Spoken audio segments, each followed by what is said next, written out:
tanıtmak istiyorum. Önce vidayı takmam lazım. Önce vidayı takacağım. Evet.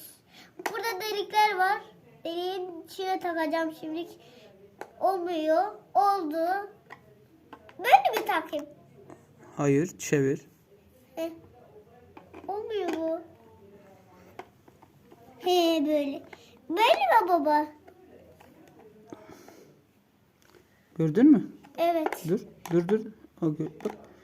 Tamam. Şimdi çevireyim.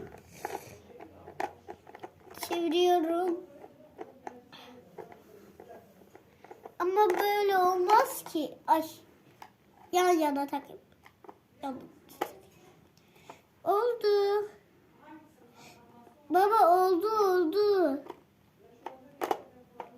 Oldu. O olmasın ya.